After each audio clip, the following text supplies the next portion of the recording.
Running Sentences presents Pirates, Politics, and Potentially Treasure. Book 2, Part 6, A Running Joke.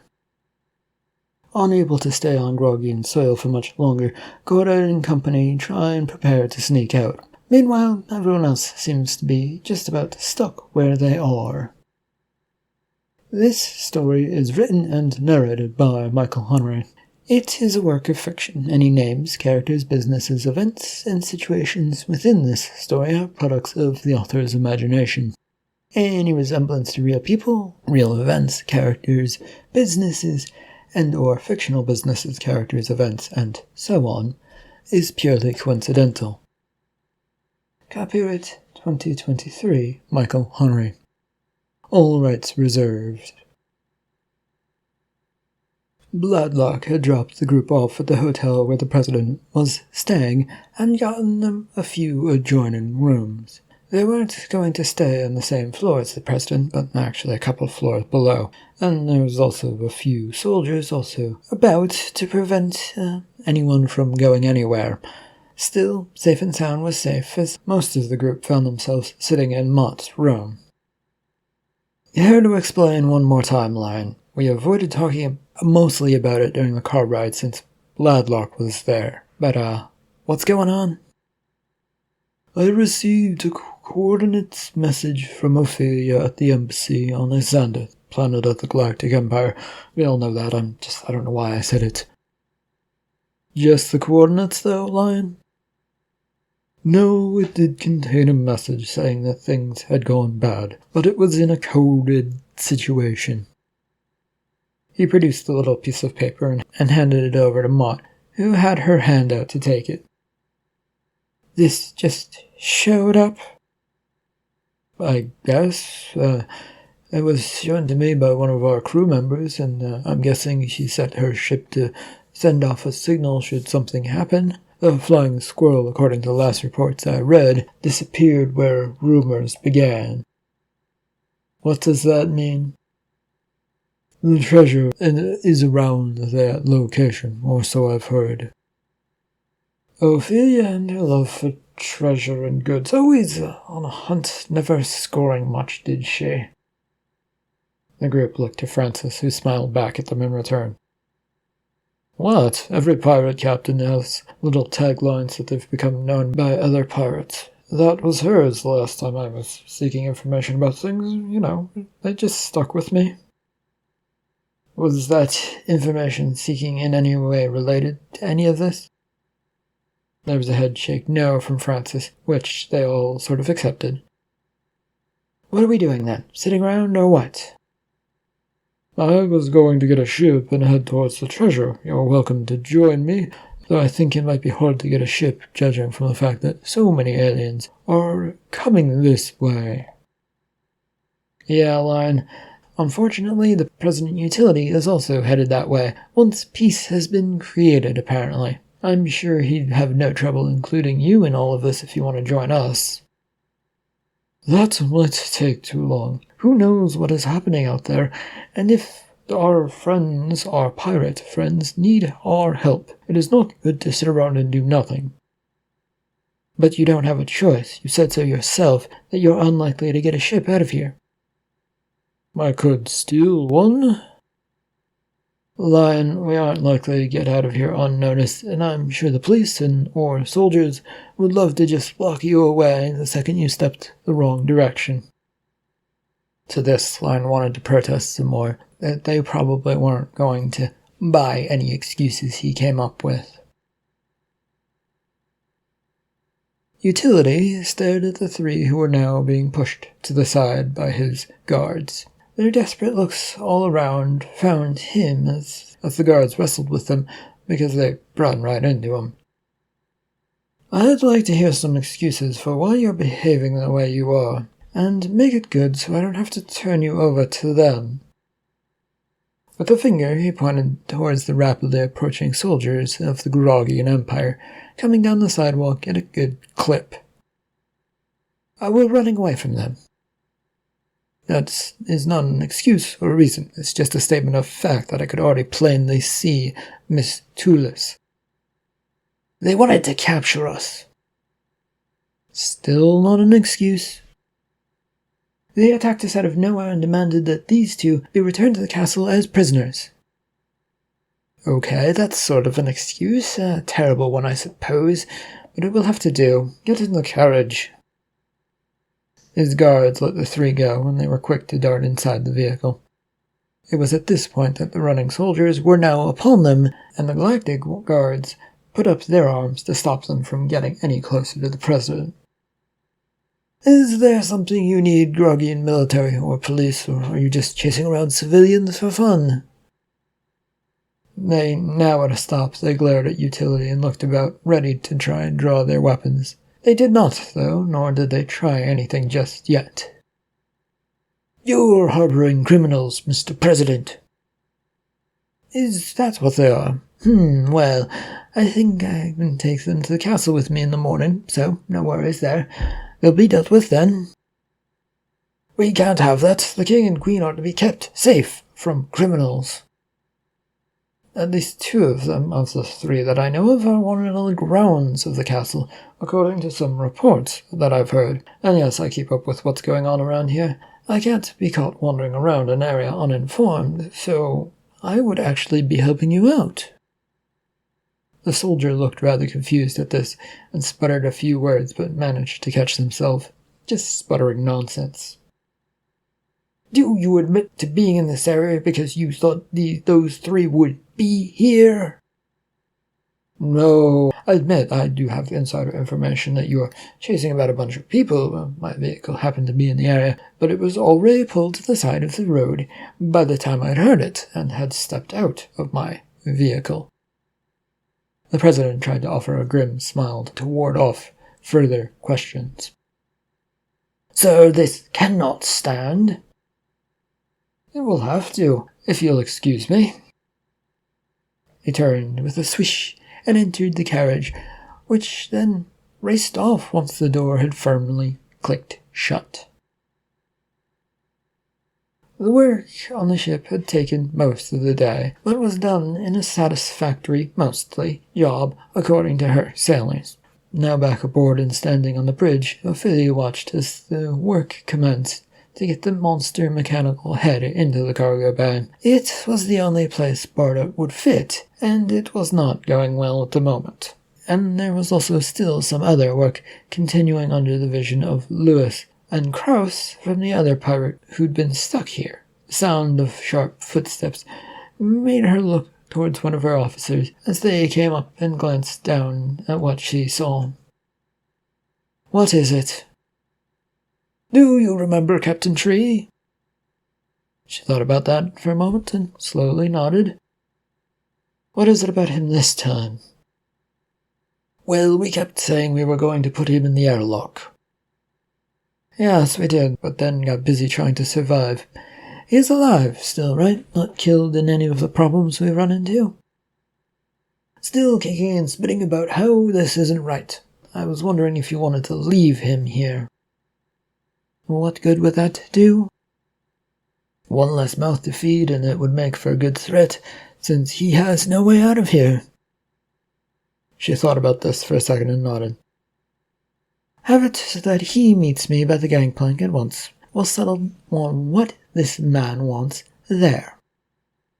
With a curt nod, the sailor backed out, and she turned and charged out. She didn't care much what happened to him, since he didn't have much to offer. Still, it was good to be nice to aliens, every once in a while. She waited by the gangplank exit for a few minutes until the form of Captain Tree and two guards came into view, and appeared to have been sleeping and wasn't fully with it until he was upon them. What is it now? Why haven't you done what you threatened to do, pirate? You know how it is aboard ships. Things are calm and then chaotic as we deal with things. In our case, attacking and then running away from matters. To a safe spot, but not so safe. And this is the airlock you're going to put me out of. He was glancing towards the already open doorway space in a sort of bluish-green sky beyond, which was confusing, and he looked back at the captain.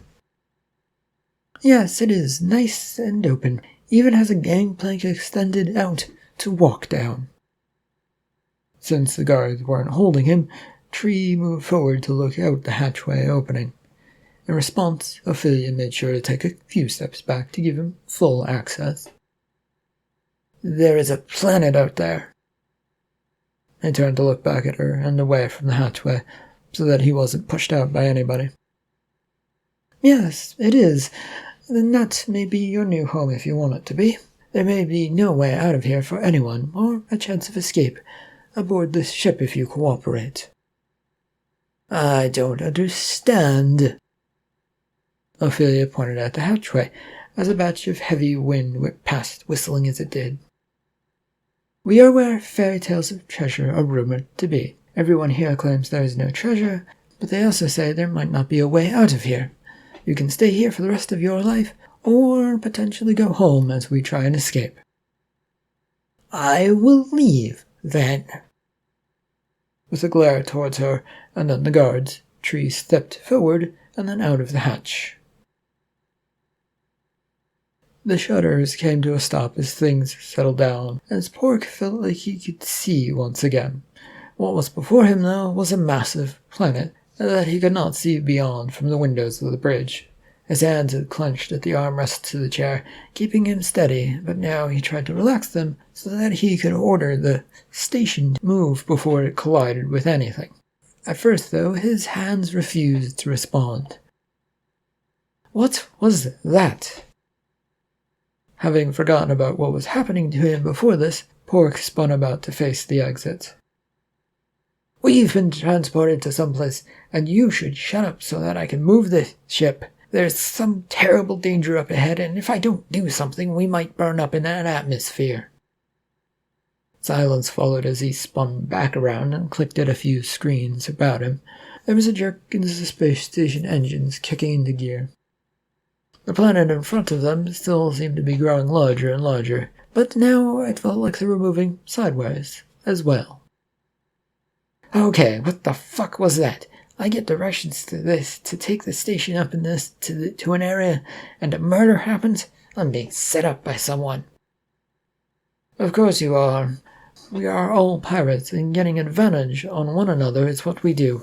No rest for the wicked.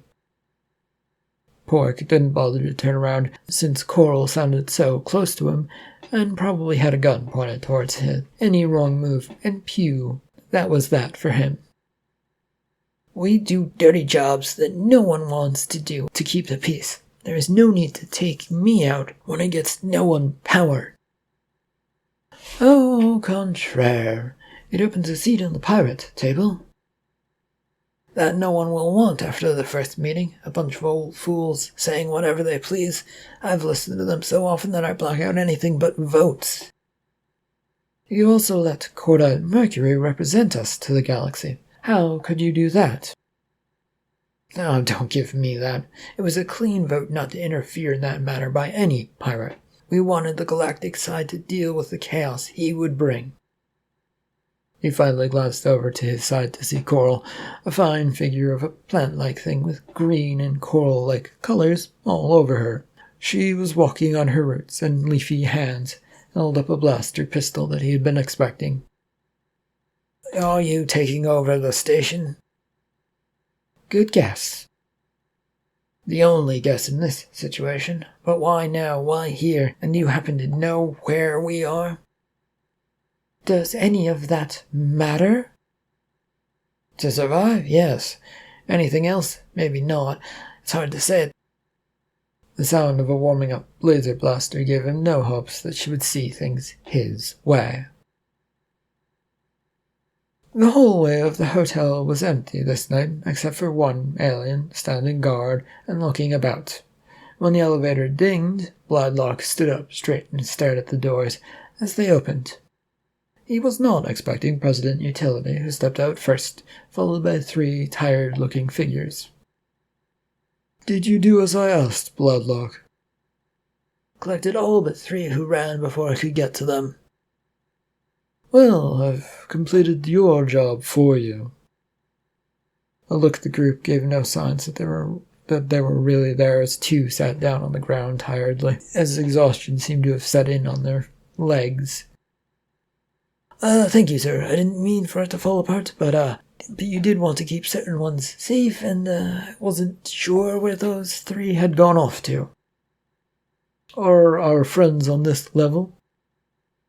Bladlock offered a firm nod, yes. Good. I hope you have rooms for these ones as well. I leave them in your care and get them hidden safely away. We don't expect the Grogians to do anything, but said better safe than sorry, yes? With a bow, Bladlock waited a moment as he heard the elevator ding and its doors closed. When he looked up again, it was just the three strangers. I suppose you're the prince, and one of you is a princess?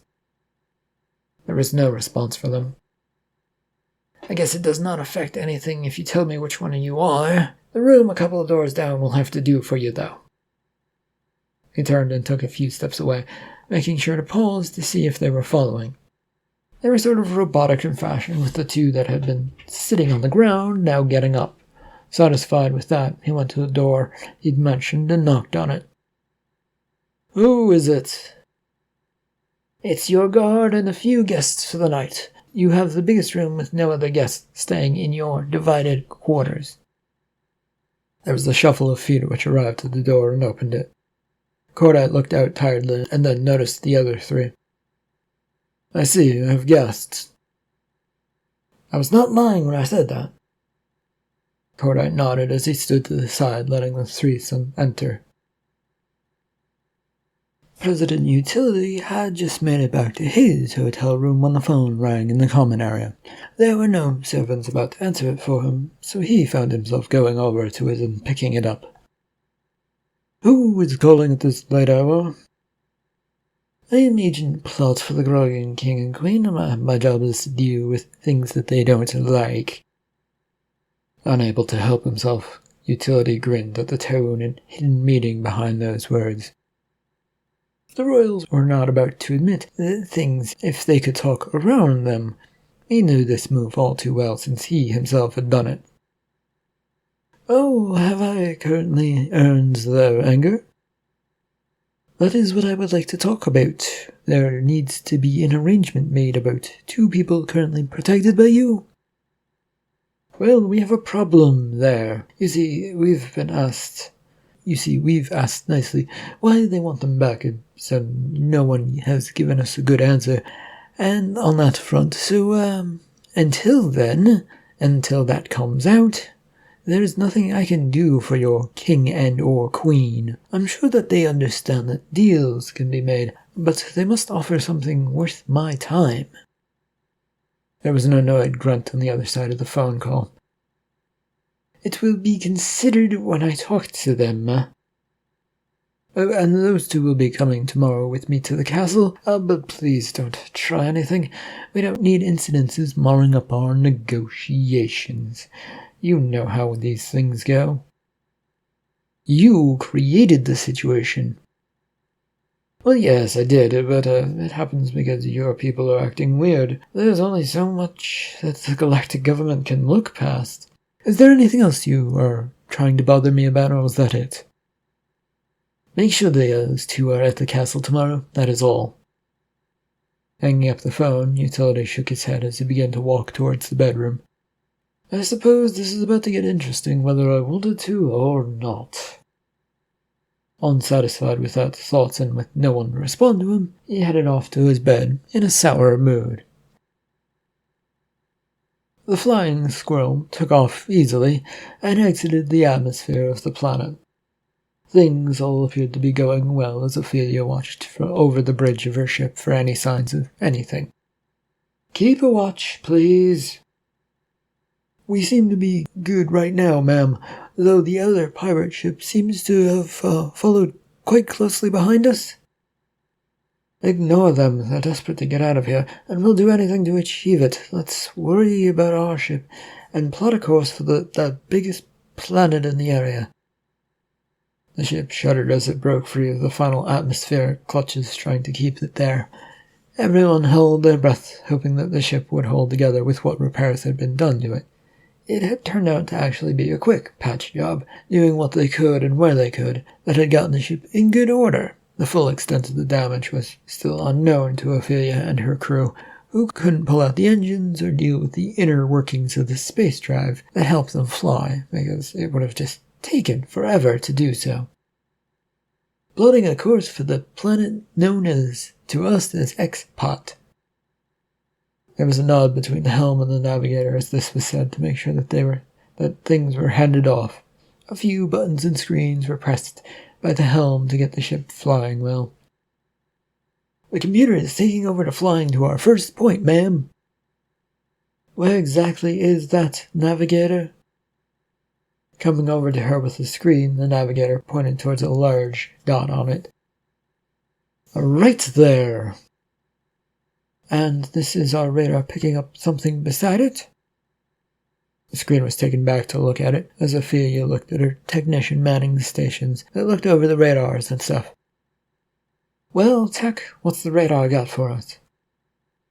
There does appear to be a thing there, but what I'm getting from the signature is that it's a space station? That didn't sound right or plausible, so she moved to a slight left to open up a communications line with the ship following them. Is Captain Lewis following us in that ship? There was a moment where the communication line sparked to life, but a moment later. At first it was filled with static, but that cleared away soon enough. Are you hailing us, Ophelia? You and the Black Cage Pirates, wherever you are, or whatever you are, there is something odd on our radar, and we're trying to decide if we know what it is, or do you happen to have it up on your radars? A moment's pause came, and then the reply. We've never seen that space station before. I know I said that treasure hunters would be coming through, but I didn't expect them to take that sort of object through. Do you need to go see if they're all right? Some other ship will tend to them. How many of you are there, by the way, Lewis? Enough to take care of things. The line between the ships turned off, leaving Ophelia to shake her head. What to do now? They weren't getting rid of the followers, and that was something that looked vaguely familiar to her now on the horizon. She looked about to her crew, who were busy doing their jobs and not paying attention to her. Orders! Close in on that station. Let's see if it's recognizable or not. If it isn't, we're to head for deep space beyond the planet. And if it is, who knows what we do then? The ship began shifting course, heading towards the station. The whole group were let out of the hotel in the morning by a utility who was bright and chipper. 3 carriages waited for them, as well as several Grogian soldiers and police officers who all eyed them as they came out. Oh, the lot of you get to divide up the last 2 carriages. However, Princess and Prince, you are with me. I should come too. You are a guard and offer nothing to me. That is not true. She knows plenty. I need someone to help us get to deep space. Can you do that, Miss Volo? Not really, no. But I know an expedition being put on by the royals to go there. To the Black Spot, I mean. Fine, you may join us. To the vehicles, please. Their group began to split up with everyone taking the vehicles, with everyone taking up seats. As Utility settled into his carriage seat, he watched as the 2 royals, Nero and Tullus, got to theirs. The guards seemed to be willing to wait for them to get comfortable in this stretched-out space of a machine. They were all soon seated, though, and as a result set off. I hope you understand that you're now part of a negotiation, you 2. What do you mean? I'm here to get peace and willing to sacrifice things so that I can move on to what it is I'm after beyond this treasure. Your parents want you back for some reason. I won't deny them that if they can give me a good reason, or, a deal can be struck. You shouldn't give us up. Then give me a reason why they might want you, or a reason not to hand you over. You 2 are so bad with excuses. I don't know why they would want us. They threw us away, and now I only came back because I was afraid my sister was in danger. Really, brother?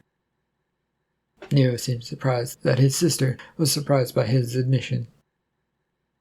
Well, you get in all sorts of trouble when alone. I had to make sure that those pirates didn't do anything. You got into as much trouble as I did as a child, and still do get in as much trouble as I do. I do not want to listen to a family squabble right now. Hurry up with the excuses, please. Fine. The treasure hunt is a lie. The president eyed him doubtfully. Nero, you better explain what you mean and be quick. It should not take long to get to the castle. Simplicity in its finest. The treasure never existed. And how would you prove such a claim? Nero was fumbling about, trying to get comfortable in their seat, while not accomplishing much of anything but bothering his sister. We don't have to prove it. It's my excuse.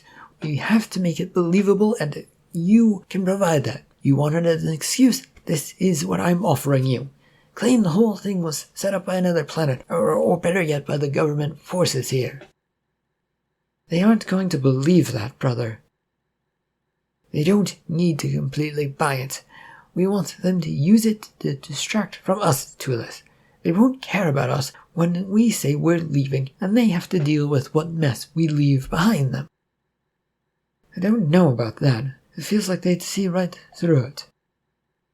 President Utility nodded to this last statement. It's a risky move that we don't know if we could get close to working, and it doesn't solve the problem of why they want you in the first place. Well, I think I can provide some answer. I think they just want what they can't have. Now that they're back to grabbing power, they'll grab whatever they think is theirs to stuff away in private corners that they can use at some point. Well then, any objections to being left here then, for the sake of peace? The two royals nodded their heads furiously that they would object to this, which Utility didn't like one bit, but for now he would abide by as they rode toward the castle, falling into silence. Keeper had been led around and around the ship ever since being pulled out of the prison cell. They hadn't stopped walking since then, and he'd been handed off several times to different guards. Up and down the ship they'd went, but now they'd finally stopped at a doorway with the words airlock printed above it in ever-changing languages. This is my final destination then, is it? The door zipped open as he was shoved towards it into a small chamber blocked by another door. His mind was trying to come up with an idea of why they'd done all of the walking before and kept coming up with torture.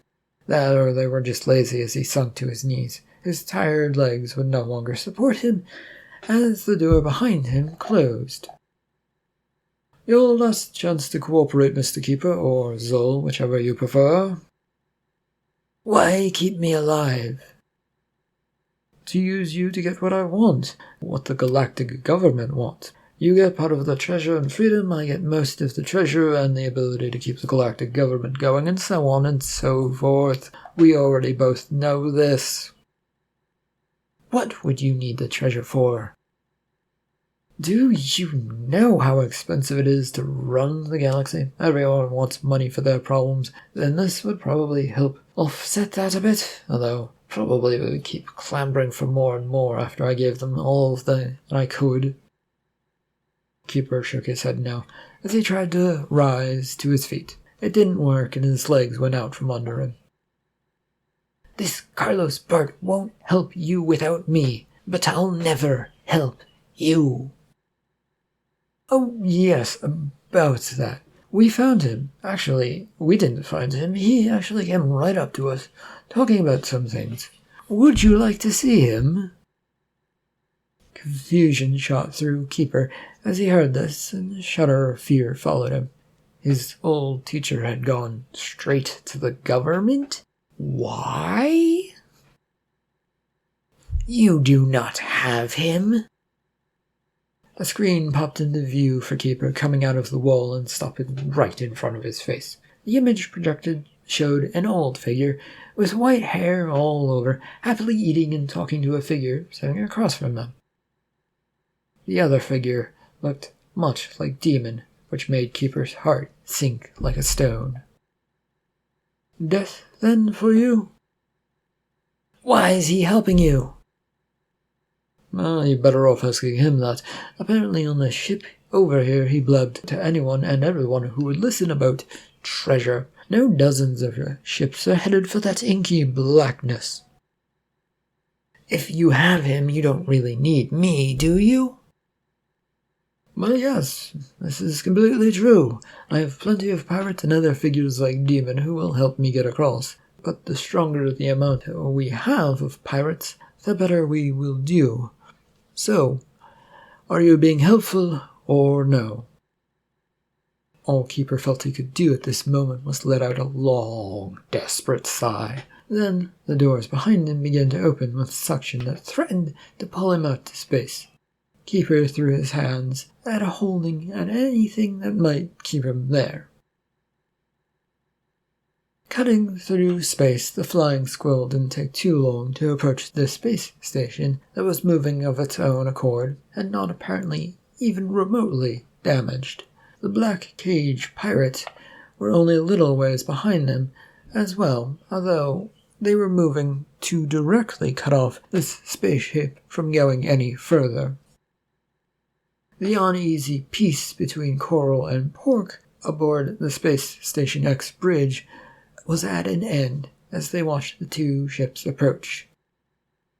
They had picked them up pretty easily on the radar, and this had stayed Coral's finger from finding the trigger for at least a few more minutes. One of the ships was giving off a signal that the space station recognized, while the other was not.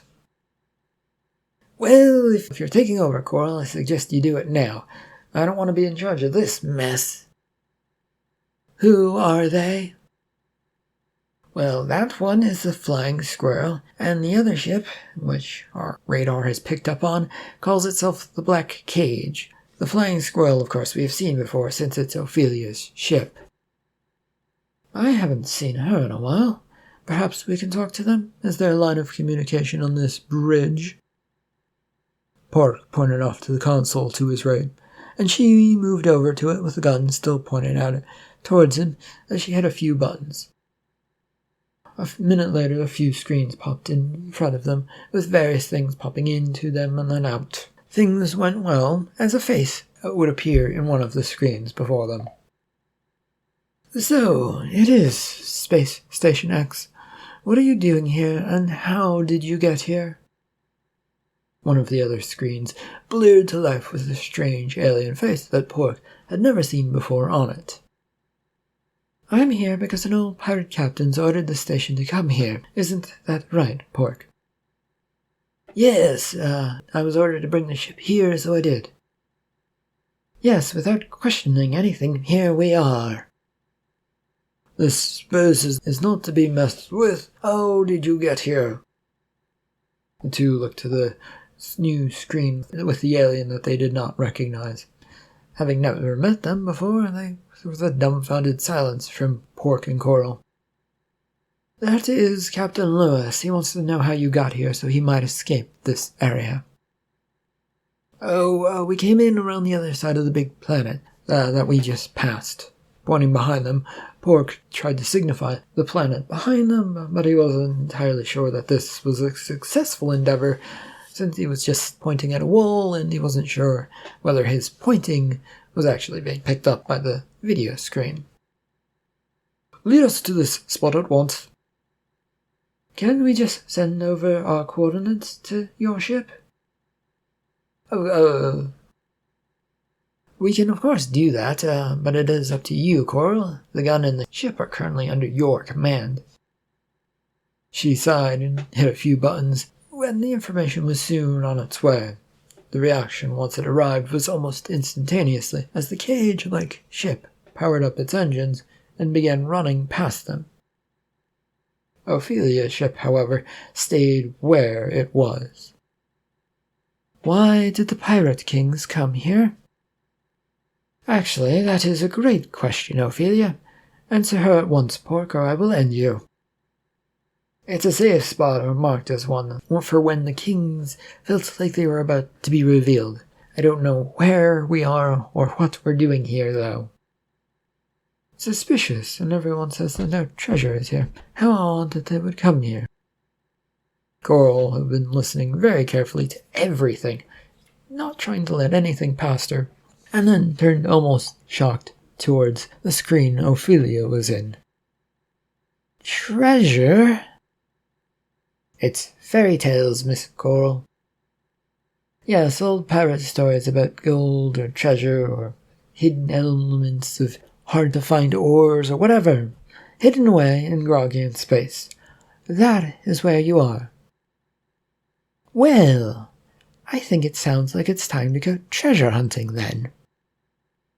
Coral was grinning all too much at the idea. End of Part 6 of Pirates, Politics, and Potentially Treasure, Book 2. Thank you for listening.